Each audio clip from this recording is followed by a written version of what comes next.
struggled with how much I was lecturing and how much I wanted students to discuss things. And I always felt like I had this pressure to give over a certain volume of information, right? And that was always pulling back from what was the most exciting part of the class, which was sort of the Socratic discussion. And what discussion-based learning says is, no, from the onset, you are maybe introducing a concept, but the students themselves are really, through their own debates, developing that concept, and that creates, I think, a more meaningful learning experience. We learn as we're going. So as people bring up certain kinds of arguments, often Mr. Rapp will tie that in and teach how that is a bigger argument that might have been made throughout history. And so instead of the primary role of the teacher being to convey X amount of information to the students themselves work with the information, and the learning becomes more meaningful through the fact that they are owning the discussion and debate. Mr. Rapp will start us off with a question or a statement. He'll set up a timer, and everybody gets about a minute to state their opinions or questions or concerns that they have on the question or the statement. And once everybody has gone around, the floor opens up and you can attack other people's opinions. You can add to other people. You can ask clarifying questions. It's very open.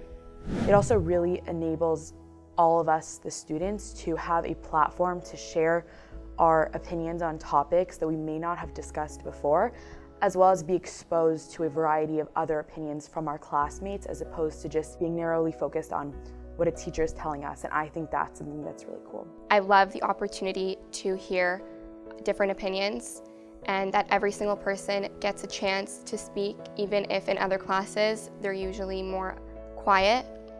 I love being challenged respectfully, and that debates are encouraged, and that more often than not, I walk in thinking one thing and walk out either very confused or thinking something else. The exposure to a variety of opinions has led me and shaped me down a path of realization of what I actually believe in and what I stand for, and ultimately, when it comes to class, what I'm going to stand up there and argue for and what I'm going to defend. I think there are really three main roles that a teacher plays when it comes to educating. The first is being able to communicate ideas. The second is curating materials. And the third is observation. Sometimes we weigh too heavily on the communication piece, and not necessarily curators and, more importantly, observers. I find that in some other classes, the primary composition of the class period is the teacher relaying information and the students taking notes and having to ask questions because they missed writing something down. But I really feel like there's not that pressure with the discussion-based learning. What struck me the most about the discussion-based learning part of what I do is how much the teacher needs to extract him or herself from the conversation and really allow the students to work with it. This is a transition from teaching to coaching. I will go from being a conveyor of the information to being a coach of your learning. There is teaching involved. Communication is still a critical piece of anything you do as a teacher, but ultimately it's learning how to be a coach. Mr. Rapp is a coach through and through. I'm really going to miss this class, and I hope in terms of my future learning and my future endeavors that I'm able to have Rabbi in Yeshiva next year with similar styles to Mr. Rapp, and ultimately professors and teachers in university who can also have the same style. I feel grateful to have had the opportunity to be part of this kind of learning and for Mr. Rapp to be our teacher. I definitely feel privileged and grateful that I was able to participate in a course that was styled this way. I think that it's definitely going to have helped prepare me for the future in terms of classroom and outside of classroom style debates or discussions. This class is definitely something that I will forever be grateful for.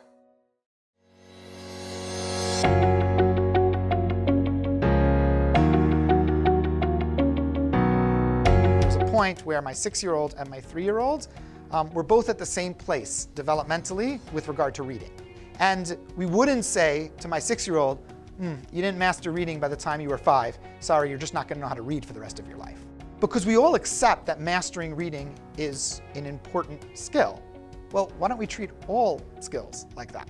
Why do we say, no, you need to learn this between November 1st and November 31st, or between September and June. And if you don't, sorry, you've lost your opportunity to learn it. That's not the way the world works. My biggest takeaway from Mr. Rapp's class is that it's okay not to succeed in doing something 100% on the first time. Mr. Rapp lets us correct our work after we submit. You always have the opportunity to revise your work based off of his feedback. He doesn't believe in due dates, and from the learner's perspective, from the student, besides the stress that's gone from having to submit an assignment by a certain day, it allows you to really delve into what you're working on and focus on it and spend time on it without the worry of a due date or a certain time you need to get it in, and it allows you to constantly keep refining your arguments as our understanding and perceptions of the world change around us. He lays out very clearly what you have to hit, sort of, to reach levels of mastery, and from there you can work with him, with other students, with the sources that he gives you to come up with the best possible work you can. Students tend to think about marks as like, this is final, this is definitive, I can never change this. And so there's sort of a cultural adjustment where students begin to realize that this mark is just a snapshot of a moment in time as to where you are at this moment. And once we get past that hurdle, like, students and I are really on the same page. He'll always encourage you to book a meeting with him and talk it all through and make sure that when you submit it that second time and you try again, you really understand the material better. Sometimes you submit something and you're very confident in your work, and then you maybe don't achieve mastery on the first try, but then you work hard to fix it and then you achieve mastery, and that's a really special feeling in comparison to just achieving something on the first try. The lack of due dates and this idea of a limitless ceiling gives us the ability to achieve mastery and to work on our own pace, on our own levels, to eventually achieve our fullest potential.